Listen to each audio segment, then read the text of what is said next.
A couple of years ago, I gave a talk that is titled Satanism in Mainstream Religion, and I was commenting on how what is actually the main dogma pushed by the Paulinist Church, aka the Empire Church,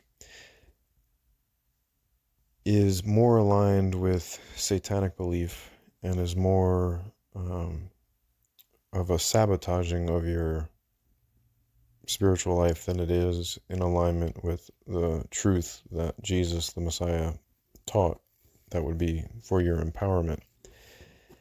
And an additional version of this that I came across once again on a Christian radio station was their disdain for good works. Pretty much anytime you hear any mainstream Christian talking about good works, they're talking about it in the negative. They're talking about it as if it's a mission impossible scenario. It's futile to even make the attempt, right? And they package it in this sense of humility that, well, it's okay that you can't stop sinning, even though Jesus told you to stop sinning, even though he said these were his commandments, even though he told us what the greatest commandments were, and he said to love him is to obey his commandments, even though he said that you had to have exceedingly high righteousness, and by no other means will you enter the kingdom of heaven. Even though he repeatedly emphasized maturing to an ethical perfection in alignment with his greatest commandments, even though that was his actual gospel, never mind all that, and believe this blood sacrifice ritual atonement dogma that is presented to you as a form of humility, right? So just hypothetically, consider that there is actually an enemy to the Creator and his Messiah and the Messiah's message, right?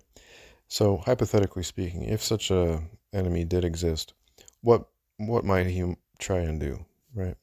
Wouldn't it make sense that he would attack the message that the Messiah gave? Wouldn't it make sense that he would try and deceive his followers, right? Wouldn't it make sense that he would try and sabotage and sidetrack his followers? Wouldn't that make sense for that to be maybe his top priority, actually? Okay, so if you're following this hypothetical and it sounds somewhat reasonable, what would then be a reasonable tactic to carry this out?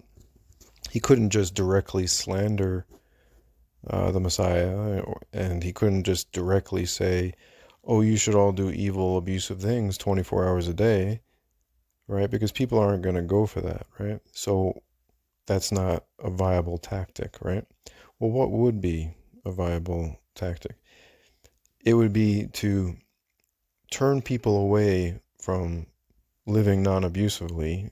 In other words, turn people away from the greatest commandments of the Messiah, which are commandments of comprehensive love, to love God, others, and yourself with your whole heart, mind, soul, and strength, right? That's the perfect law that he gave us. It would be to turn you away from that. But how could he achieve that in a way where people would still think that they're somehow doing something good? Well, you would package it in humility, which is exactly what they've been doing. Every time you hear these Pauline pastors going on about good works in a negative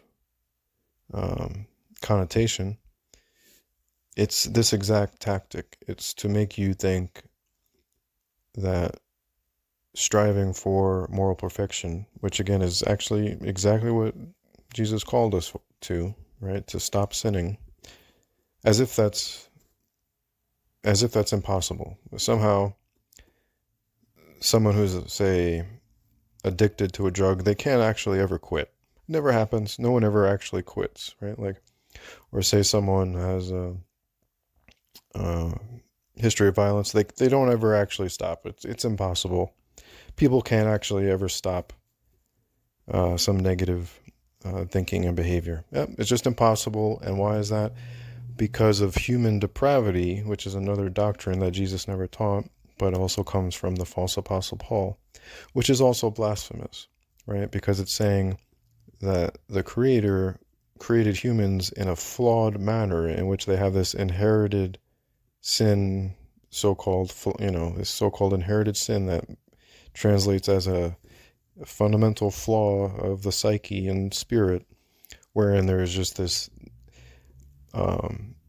inclination to do evil, to violate the commandments that can never be overcome. You can't actually be a conqueror like Jesus called us to be. You can't actually stop sinning. It's just, you're just sort of this programmed robot, Terminator kind of thing, like set to destroy yourself and others, and that's just the way it is. But somehow that's not to be considered blasphemous, right?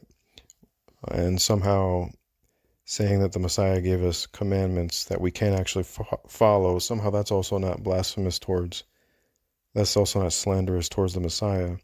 Because, just don't think about that too much. Just focus on how humble you are by believing in this blood sacrifice atonement interpretation or, explanation of the crucifixion, which, again, is something that Jesus never actually taught, right? When he talked about his upcoming crucifixion, he said it was to draw everyone to him, to have his gospel spread throughout the world, to give us the Holy Spirit, right, to condemn the evil ruler of the world, right, demonstrating that these authorities would torture and crucify the most perfect, person on the planet. Never mind all that again. Never mind what he actually said. Just focus on this deceptive Pauline doctrine and consider yourself so humble for doing so.